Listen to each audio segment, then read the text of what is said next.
na ako ng Addis Delight. Mauubos ko na. Sorry nga. Pero may buo pa naman dito. Papakita ko sa inyo. Wait lang. So, nung Christmas pa ako nag-crave ng bibingka. Tsaka ng bibingka. Tsaka ng ay ba ito? Puto-bumbong. Hindi naman ako nakakain nun. So, anyway. Ito pala. Yan siya. Tapos meron siyang pa-queso na ibubudbod. So, yan. Ang pangalan niya is Addis Delight. Yan. So, medyo pasara na sila nung may kami kanina. Super traffic pa dun sa area na yun. So, buto may naabutan pa ako. Kasi yun, may mga frozen goods din pala sila and everything. So, ang tinatry naman namin ngayon is yung shrimp dim sum. Ano? Shrimp dim sum o shrimp siomai. Parang ganun. Excuse me, busog na ako. Ayan, so, karating lang namin. Halo. So, nakikinig na ako ng mga nagmamarites dun sa, kay OG Diaz. Nakaloka. So, kain muna, then pagpasok sa loob na tayo mag-chikahan. Laters! Kain na siya! Kain na ka! Point. Ito yung shrimp dim sum nila. At muna na ng Shanabo. Bum bum. Let's try it! Sa gitna, huwag kang pakainin. Ay, mabibigyan mo pa ba? Anim na? Ah. Lasang ano? Hakaw. Hap. Lasang hakaw. Tama? Diba? Hindi naman kasi yung hako kasi parang wala naman siyang parang pork. Kaya nadudurog siya eh. Ito kasi palamigin mo muna. Nadudurog siya, girl. Oh, pag kinukuha mo nadudurog. Pero masarap siya. Palamigin mo. Lasang shrimp. Pag-toothbrush na ako. Kaya tingnan mo, parang kung hindi na ako nagkaroon ng parang ganyan-ganyan. Maya, may kinain ba ako na hindi okay? Ba't nagkakaganyan ako sa dito? Sine-check ko nga yung sa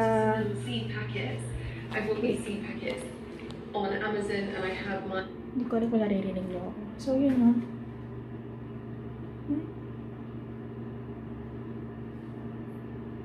So, normally, kapag may mga pimple-pimple ako, magamit ako ng mineral clay na mga mask. So, this one is a Innisfree. Sana okay pa rin naman siya. Nalagay lang ako. Kasi ito, mabilis, pag naglalagay ako nito, napapansin ko, parang ang bilis matuyo ng mga, yung mga chismis ko sa mukha. Parang ganyan. Although, yan.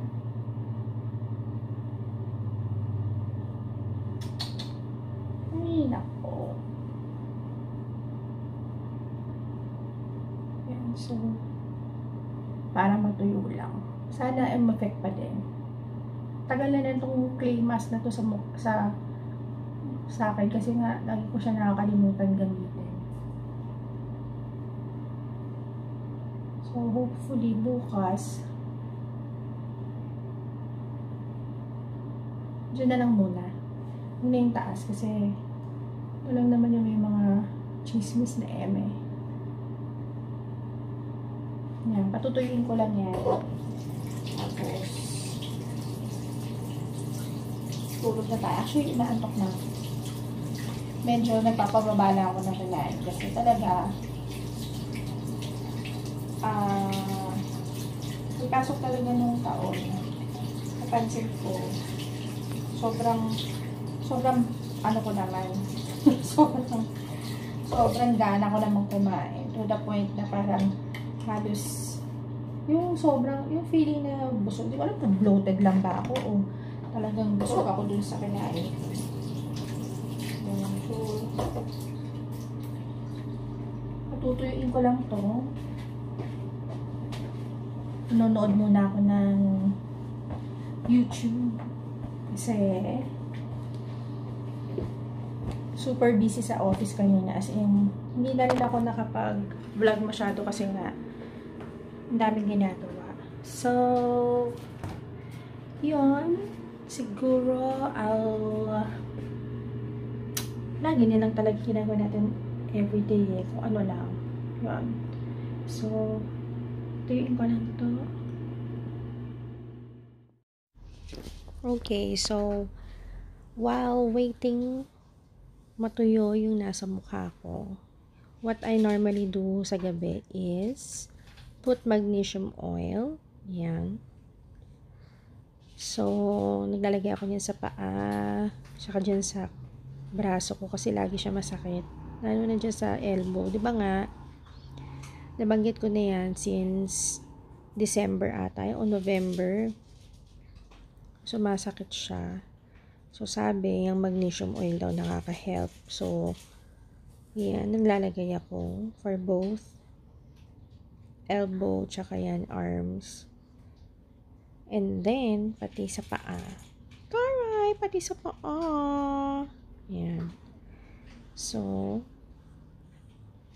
nalagyan ko yan ng ganyan sa paa para daw for proper absorption ng magnesium. Tapos, lalagyan ko naman siya ng socks. Yan. Everyday ko na yan ginagawa. Lalo na pagka nag-coffee ako that day. Yan. Kasi sabi nila, yung caffeine nakakapag-leach ng magnesium sa katawan natin. Kaya, para medyo balik lang natin. Yan. So, nagaganyan ako. Sana lang effect. Yan. So, nanonood ako currently ng YouTube. Kaya voice over na lang muna tayo. Yan. Kasi, nagpapatuyo pa tayo ng mineral mask. Kaya, chill lang.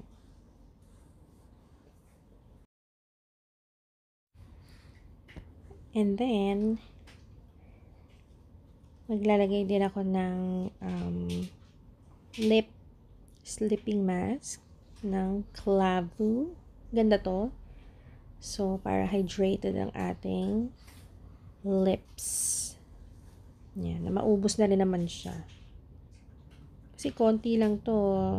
Goes a long way. Yan. Yan. So, habang nagpapatuyo ng Feslock, thank you so much for watching, everyone. And I'll see you on my next vlog. Bye-bye!